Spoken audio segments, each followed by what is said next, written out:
Another video, another vlog. Hello mga Mima! Welcome to my mini vlog. Unbox na naman tayo ng mga items. As usual, gowns. Itong gown na to ay namain ko sa online and syempre sa video ng live, hindi mo makikita kung ganun talaga kaganda yung gown. Pero alam mo sa personal, nung dumating to, sobrang gandang-ganda talaga ako sa gown. Ang ganda ng kulay niya, tapos ang haba pa nung trail niya sa likod. So pang pageant talaga siya. So ngayon, ito po ang i-retouch natin para gawing pang malakasang pang scoring sa pageant.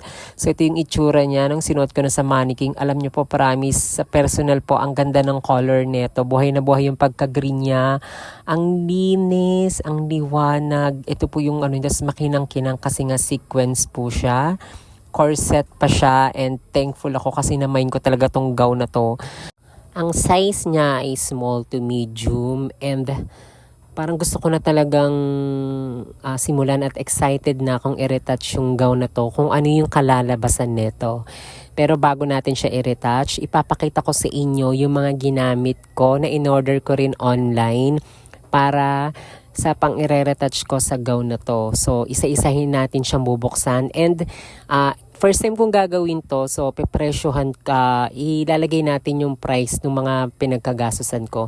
So, ito yung unang-una po. Ayan, ito yung mga, actually marami akong mga binili pero hindi ko lahat in-unbox. So, ito pong mga rhinestone. So, yung rhinestone na to ay nagpresyo ng 1,272. So, ito naman pong mga feathers. So, meron akong feathers. Dalawa po yung size niya. So, umabot po siya ng 298. Ayan. So, yung tela naman ay 243. Tapos, pinatahi ko siya. Nagbayad ako ng 100. So, ito pa tong mga rhinestone na to na 1 yard ay umabot po siya ng 884. Diba? Kaloka. Tapos, yung crystal beads, yung mga maliliit. So, 165. So, may mga, actually, yung bang mga stone kasi meron akong stock kaya hindi na ako bumili. Meron din naman akong pandikit. So, yung total niya is umabot ng 4,500 lahat-lahat. O, di ba kaloka?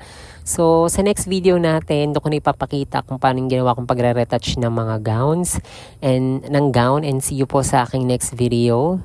Bye-bye!